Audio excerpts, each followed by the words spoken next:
हमने ऐसे लोग भी देखे हैं जिन्होंने खूब भगवान की पूजन की और अंत में अस्पताल में पहुंच गए। ऐसे भी लोग देखे हैं, यही देखे, कहीं और नहीं, यही देखे। विचार करो, पूजन करने वाले लोग अस्पताल जाते हैं? नहीं, अस्पताल से उठ करके आ जाते हैं। अगर आप पूजन करते होते तो, अगर आपने ढंग से पूजन की होती तो, और अगर पूजन ढंग से नहीं की है तो तुम अस्पताल में अपने आप ही पहुंच जाओगे। विचार करिए। हमने ऐसे ऐसे लोग देखे हैं कि जो जिंदगी भर संयमी रहे, जिंदगी भर संयमी रहे और अंत समय में हॉस्पिटल पहुंच गए। और ऐसे भी लोग देखे हैं कि जिंदगी भर घर में रहे और अंत समय में संतों के चरणों में आ गए। ये भी देखे। विचार करो, वे कौन से लोग थे और ये कौन से लोग हैं? धर्मात्मा कौन थे? अस्पताल जाने वाले या संतों के पास आने वाले? अपने आप समझ में आती है। तो दोनों लोगों को आंखों से देखा है, तब ये लाइन लिखना पड़ी, जिसने भी जीवन भला किया, जिसने भी जीवन भला किया, वो अंत भला कर जाएगा।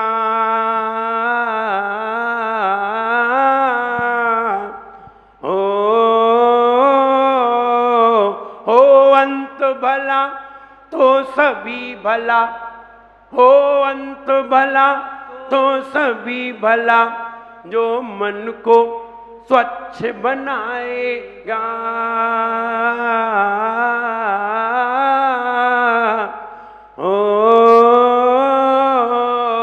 आओ मन निर्मल करे यहाँ, आओ मन निर्मल करे यहाँ, तब सुख हो, तब सुख हो, ये समझाता हूँ। महावीर ने जो उपदेश दिया, मैं उसको तुम्हें सुनाता हूँ। जय हो, जय हो, हो, हो, हो, हो। धन कोई सुख का पैमाना नहीं है। जिसके पास धन है वो सुखी हो, ये कहीं भी जरूरी नहीं है। लेकिन जिसके पास धर्म हो और वो सुखी हो, ये जरूरी है। धर्म व्यक्ति को सुखी बनाता है, धन सुखी नहीं बनाता। धर्म व्यक्ति को स्वभाव से अनुभव कराता है, धन व्यक्ति को अंदर की गहराई बताता है, धन व्यक्ति को निर्मल करने का, मन को निर्मल करने का प्रोसेस बताता है। और जब मन निर्मल हो जाता है तो व्यक्ति अपने आप ही सुखी हो जाता है। एक छोटा सा बच्चा बड़े आनंद में रहता है, कोई टेंशन नहीं रहती। ठीक वैसे ही जैसे कि एक मुनि महाराज बड़े आनंद में रहते हैं, उन्हें कोई टेंशन ही नहीं। ना उन्हें इसकी टेंशन है कि कल क्या खाना है, अभी भी हमें टेंशन नहीं है कि हमें क्या खाना है। और तुम्हें दूसरे में पहले ही दिन से टेंशन होने लगती है कि कल क्या बनाना है, कल कड़ी चावल बनाए कि कड़ी फरा बनाए, क्या बनाए कल। तुम्हें टेंशन एक दिन पहले से हो जाती है। और महाराज को टेंशन अंजलि लेने के बाद भी नहीं होती कि हमें क्या खाना है और क्या मिलेगा, कोई टेंशन। कितनी विचित्रता है। ऐसी भी एक जिंदगी है और ये भी एक जिंदगी है जो एक दिन पहले से मीनू बनने लगता है। और ऐसी भी जिंदगी है कि जो जाते समय भी नहीं सोचता कि मुझे क्या खाना है। मिले तो ठीक, न मिले तो भी ठीक, दे तो भला और ना दे तो और ज्यादा भला।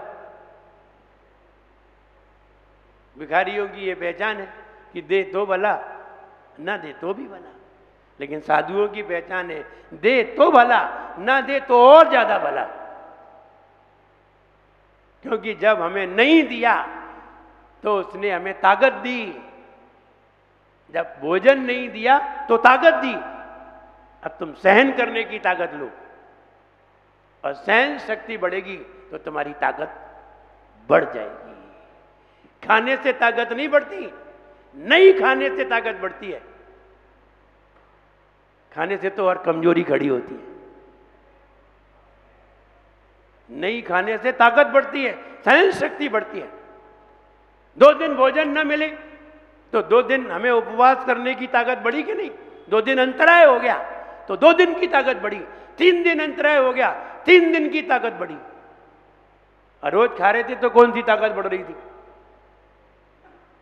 तो ताकत खाने से नहीं बढ़ती। बहुत बढ़िया बात बताएं, शरीर भोजन से नहीं चलता। आप आश्चर्य करेंगे ये बातें। जैसे हमने बताया था ना कि ये धन संपदा पुण्य का फल नहीं है, सिद्ध कर दिया था। और फिर कभी आएगा समय तो सिद्ध कर देंगे कि ये कोई पुण्य के फल नहीं है। फिर आपको ये पूरा खुलासा होगा कि ये पुण्य के फल नहीं है तो किसके फल है। हम फल भी बता देंगे ये इसके फल है। तुमने ये किया था इसलिए आपको ये मिला है। पत्नी ऐसे भोगट में ही नहीं मिल जाती। हम बताएंगे पत्नी किसको मिलती है, हर किसी को नहीं मिलती। वे भाग्यशाली होते हैं जिन्हें नहीं मिलती। क्या महाराज तो अपनी बात कह देते हैं, हम कह नहीं देते हैं, सिद्ध भी कर देते हैं। ऐसे भोगट में नहीं कहते। कोई बात कही है तो माने सिद्ध है और तर्क से सिद्ध है। भले ही तुम शास्त्रों में पढ़ो कि पुण्य से मिलता है, लेकिन हम बताएंगे कैसे मिलता है, क्यों मिला तुम्हें, तुम्हें ही क्यों मिली, बताओ यही क्यों मिली, दूसरी क्यों नहीं मिली। तुम तो तैयार बैठे दूसरे के लिए, लेकिन मिले तब तो। तुम तो हवाले एक्सचेंज करने के लिए तैयार बैठे हो, कोई मिले तो एक्सचेंज करने के लिए। लेकिन खैर ये विदेशों में होता है, यहां नहीं होता। वहां तो एक्सचेंज भी हो जाता है। तो बिल्कुल तैयार बैठे हो, लेकिन समझने की बातें हैं। हर किसी को ये, हर किसी की किस्मत में नहीं होती। जिसकी किस्मत अलग तरह की होती है उसी की शादी होती है। जिसकी किस्मत हाई क्वालिटी की होती है उसकी शादी नहीं होती। नहीं नहीं, ऐसा नहीं है शादी नहीं होती, वो शादी करता नहीं है। ऑफर तो बहुत होते हैं लेकिन वो करता नहीं है। जिसकी किस्मत हाई क्वालिटी की होती है, और जिसकी किस्मत लो क्वालिटी की होती है वो होती नहीं है और रोते फिरते हैं, फिर भी होती नहीं है। ऐसा भी है। मीडियम क्वालिटी की होती है, अलग अलग तरीके की हैं।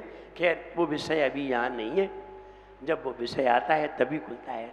इनके सबके अलग अलग एपिसोड हैं और वो समय पे ही खुलते हैं। ऐसा नहीं हमेशा खुल सकते हैं, नहीं नहीं। तो कहने का मतलब ये है कि हम अगर निर्मल मन को नहीं बनाएंगे तो हमारी जिंदगी भली नहीं होगी, और जिसकी जिंदगी भली नहीं है उसका अंत भला नहीं हो सकता। और अंत भला तो सब भला। क्या पागलपन की बातें करी हैं कि अंत भला तो सब भला, और जीवन भर चाहे कुछ करें अंत भला करना है। हाँ, अंत भला तो करना है और जीवन भर चाहे कुछ करें। ये किसने कहा था कि जीवन भर चाहे कुछ करें अंत में भला करना चाहिए?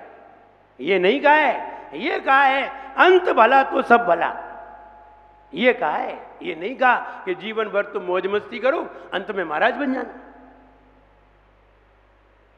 ऐसे बहुत देखे हैं मौज मस्ती करने वाले बीच में ही निपट जाते हैं। मौज मस्ती करने वाले वहां तक पहुंचते ही नहीं है। और फिर क्या पहुंचोगे जब तुम्हारे हाथ पांव में दम नहीं रहेगी? फिर पहुंचने से फायदा ही क्या है? कार तभी काम की है जब वो 140 की स्पीड से चल सकती है। कार तभी काम की है जब 140 की स्पीड से चल सकती है। जब उसी में ही 20 की स्पीड रह गई, अब सिर्फ कबाड़े में बिकेगी, सिर्फ कबाड़े में बिकेगी। कबाड़े के भाव भी वो नहीं लेगा, क्योंकि उसमें बहुत सारी चीजें ऐसी लगी होंगी जो वेस्ट मटेरियल वाली होंगी, उसके भाव भी नहीं लेगा, सिर्फ कबाड़े में जाएगी। और तुमने जिंदगी भर 140 की स्पीड से गाड़ी चलाई, अब पहुंच गया जब कबाड़िया हो गए, तब अब आए धर्म करने। अब समझिए, इसलिए अभी से भला करो, अभी से ही पुरुषार्थ करना प्रारंभ करो, अभी से भगवान की आराधना करना प्रारंभ करो। ध्यान रहे, जब ताकत होती है तब साधना भी अच्छी होती है। जब शरीर में ताकत होगी ना, तो आराम से यूं बैठ सकेंगे, बिल्कुल रीढ़ की हड्डी को सीधा करके। अब रीढ़ की हड्डी ही सीधी नहीं है, अब बैठोगे तो रीढ़ की हड्डी कैसी होगी? क्योंकि वही सीधी नहीं है।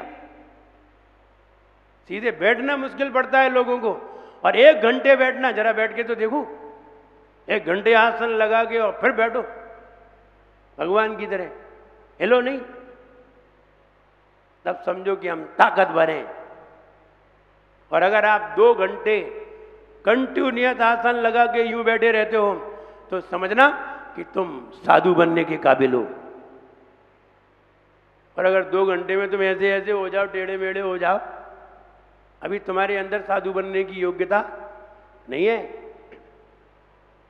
जब हम अपने पिताजी को देखते थे घर पर, 2 घंटे यूं बैठते थे, वो सवेरे 4 बजे बैठ जाते थे और 6 बजे तक ऐसे ही बैठे रहते आसन लगा के। तब वे साधु बनने का उनका भाव हुआ। हर किसी का थोड़ी होता है। पूजन करने से किसी का साधु का भाव आ जाए, नहीं, साधना करने से साधु बनने का भाव आता है। पूजन करने से नहीं आता, पूजन उसमें सहायक है। हम यही कहना चाहते हैं, मन को निर्मल बनाने का प्रयास करें। अकाल मृत्यु में बहुत सारे प्रकरण आपके सामने खोले, लेकिन फिर भी बहुत से प्रकरण ऐसे हैं जो अभी छुए नहीं हैं, क्योंकि अगर वो खोलेंगे तो फिर उसका लंबा समय होता है, और लंबा समय होता तो वो प्रकरण भी छुआ जाता। जैसे ओरा वाला प्रकरण, जिसे कहते हैं इलेक्ट्रॉनिक डायनामिक फील्ड, ओरा हमारे शरीर से निकलता है। ये ओरा कितना काम करता है? शरीर, हम यहां बैठे हुए हैं, हमारे 3 गुना, ये 3 गुना हमारा जो ओरा है, हमारा शरीर है, ये इसे ओरा कहते हैं, जो शरीर से निकलता है, ऊर्जा कहते हैं। इस ऊर्जा में जो भी आ जाता है, वो व्यक्ति उसी प्रकार के विचारों का बन जाता है। जैसे भगवान के समोचरण में जब लोग आके बैठते थे तो एक दूसरे की दुश्मनी भूल जाते थे। क्यों भूल गए? और निकलते ही दुश्मनी चालू हो गई। समोचरण से बाहर आए, दुश्मनी चालू, और समोचरण में गए तो चुपचाप बैठे थे। नेवला और सांप, गाय और शेर, कुत्ते और बिल्ली, सब एक साथ एक ही कक्ष में आजू बाजू में बैठे थे। जरा सी भी दुश्मनी नजर नहीं आ रही थी। एक दूसरे से खेल रहे थे, एक दूसरे से बात कर रहे थे, लेकिन निकले तत्काल दुश्मनी खड़ी हो गई। किसका असर था? भगवान के ओरा का असर था। आप मेरे कमरे में आके, जब हम बैठे हों, आप मेरे कमरे में आइए, आप कितने भी क्रोधी सही, ठंडे हो जाओ। कितने भी क्रोधी थी, खूब गुस्सा में आओ, लाल पीले होकर के, और देखो तुम मेरे कमरे में आओ, जब हम बैठे हो तो ही ठंडे हो जाओ। किसने ठंडा कर दिया? ये ओरा का असर होता है, इसे कहते हैं इलेक्ट्रॉनिक डायनामिक फील्ड, ओरा, और आगम की भाषा में कहते हैं लेस्या, थॉटनेस। ये वाला प्रकरण तो अभी खुला ही नहीं। हम यहां बैठे हैं और मुंबई में बैठे व्यक्ति पे असर कर दें, ये वाली बात तो बताइए। यहां बैठ के मुंबई वाले व्यक्ति पे असर कर दें और मुंबई वाले व्यक्ति को मेरा स्मरण आ जाए, इसे कहते हैं रैकी। ये प्रकरण भी था, लेकिन ये प्रकरण अभी खुले ही नहीं। खैर, समय आने पर सब खुलते हैं और लंबा समय होता है, एक एक प्रकरण खुलता है। ये वाला विषय भी अकाल मृत्यु के अंतर्गत था, लेकिन समय कितना था अपने पास? सिर्फ 11-12 दिन, और 11-12 दिन, एक महीने का विषय 12 दिन में कैसे हो सकता है? नहीं हो सकता। इसलिए हमने अकाल मृत्यु तक बताया। बस इतना समझिए, 4-5 लोगों की अकाल मृत्यु नहीं होती। नंबर 1, तीर्थंकर की अकाल मौत नहीं होती। नंबर 2, भोग भूमि में जितने भी मनुष्य होते हैं उनकी अकाल मृत्यु नहीं होती। नंबर 3, जो देव और नारकी हैं उनकी अकाल मृत्यु नहीं होती। नंबर 4, तीर्थंकर की अकाल मृत्यु नहीं होती। नंबर 5, जो पुण्यशाली होते हैं उनकी अकाल मृत्यु नहीं होती। अथवा जिन्होंने भविष्य की आयु का बंद कर लिया है उनकी अकाल मृत्यु नहीं होती, और जो पुण्यशाली हैं उनकी भी अकाल मृत्यु नहीं होती। इतने लोगों की अकाल मृत्यु नहीं होती। बाकी जितने भी हैं, आप ना तो तीर्थंकर हो, ना आप भोग भूमिया के जीव हो, अगर आपने अगली आयु का बंद कर लिया है तो आपकी नहीं हो सकती। अगर अगली आयु का बंद नहीं किया है तो अकाल मौत कभी भी हो सकती है। और आप कर्म भूमि के मानव हो, हीन मनुष्य हैं, इसलिए अपनी अकाल मृत्यु कभी भी हो सकती है, लेकिन मेरी अकाल मृत्यु नहीं हो सकती। कितनी ताकत से बोल रहे हैं हम? मेरी अकाल मृत्यु नहीं हो सकती। चाहे भूकंप आए, चाहे सामने से मेरे ऊपर बस क्यों ना चढ़ जाए, तो भी मेरी अकाल मौत नहीं हो सकती। कौन बोल सकता है इतने कॉन्फिडेंस से, जैसे सारी बातें मालूम है? तो बोल रहा, मेरी अकाल मृत्यु नहीं हो सकती। आप कहेंगे क्या आपको अगली आयु का बंद हो गया है? हो भी सकता है,